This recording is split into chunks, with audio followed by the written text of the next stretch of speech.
I want to talk to you about Meditations by Marcus Aurelius. Not in a pretentious way, not because I want to be the guy who quotes dead philosophers at you, but because I finished a book on day 12 of my 75 hard challenge, and it called me out on things I was unprepared for. And I mean called me out, like personally. If you don't know who Marcus Aurelius was, he was a Roman emperor for nearly 2 decades. And was probably the most important man alive. And his private journal, which he never intended anyone to read, was basically him telling himself over and over again, with different words, how he needs to stop being his own worst enemy. And that felt uncomfortably familiar. So I want to talk to you about 3 quotes from the book that I feel impacted me deeply, because they touch on subjects that I'm dealing with right now. The first quote is, "You have power over your mind, not outside events. Realize this, and you will find strength." It's a simple sentence. I've probably seen it on Instagram 100 times. But reading it in context, in the actual book, it landed differently. Because I spend a ridiculous amount of time worrying about things that I have no control over. My subscriber count, how many views I get on a video, the fact that I'm a law student who's trying to build a career on social media. I feel whether I'm progressing fast enough or if I look stupid doing this. And here's the honest truth. I know this about myself and I still do it anyway. Reading this quote didn't fix that. I'm not gonna sit here and lie to you and say that a quote from a Roman emperor 2,000 years ago is going to fix my anxiety. But what it did was make me stop skipping past the issue. Because I have a tendency to acknowledge something but kind of move on straight away. And this book made me sit with it and made me actually engage with it. To focus on the things that I can actually control. How I train, what I eat, what I read, what I consume. That's it. Everything else is just noise. And every minute I spend listening to the noise is another minute I'm not engaging with what I actually want to be doing. But like I said, it's a work in progress. I'm still working on it. Job is not done. The second quote I want to talk about left me a little bit more uncomfortable because it described a pattern I'd never quite seen before. Dwell on the beauty of life, watch the stars, and see yourself running with them. Here's my honest relationship with hobbies. I fixate on things.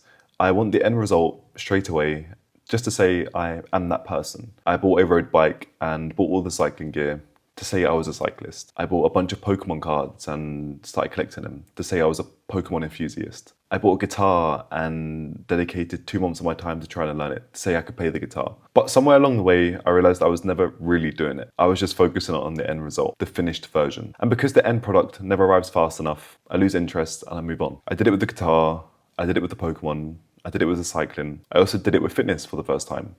I got down to 75 kg in the best shape of my life. And once I got there, I didn't know what to do. I'd reached the final end goal, but because I'd never enjoyed the journey and actually taken in the time to appreciate it, I kind of lost sight of what I was doing it for. So once I arrived, there was nothing left to want.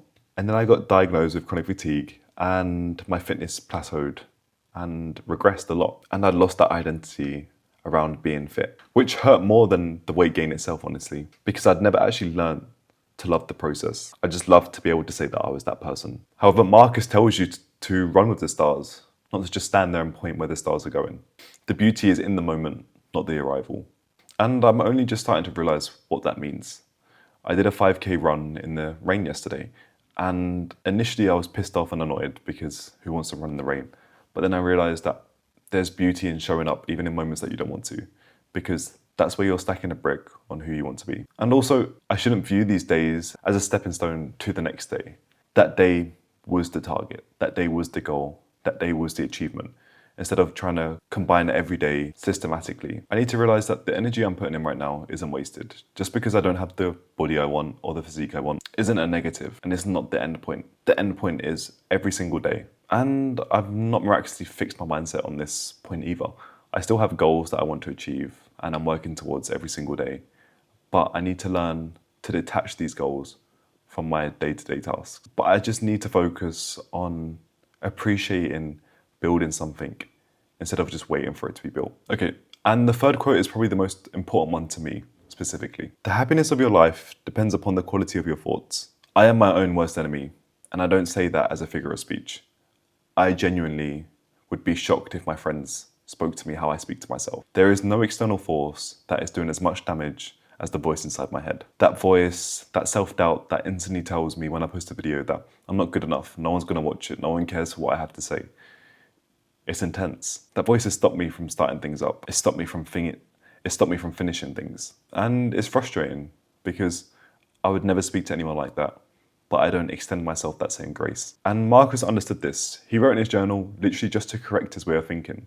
When he saw that he was going on a tangent, writing something negative, he would stop mid-sentence and try to correct himself because it's small habits like that which change your mindset, which allow you to start thinking in a better mind. And it highlighted to me that if the most powerful man in the world was doing the same mental gymnastics as me every single morning that I do, I'm not that alone, and I'm not this dysfunctional person that I thought I was. And that this is just something that humans have to do every day that requires attention. The thoughts I think become the actions I take. If I think I'm going to fail at something, I will find 1,001 ways to fail at that thing. But if I can start to think that what I'm doing may succeed, even the slightest way, and try to convey that in my thoughts to myself, the actions will start to follow. But what do I know? I'm on day 18 of my 75 hard. I'm a law student who doesn't really care about law, and I'm quoting a 2,000-year-old book to you. But if I'm going to leave you with anything, it's that the most important work you're doing has nothing to do with external factors. It's all got to do with something up here. Have a nice day.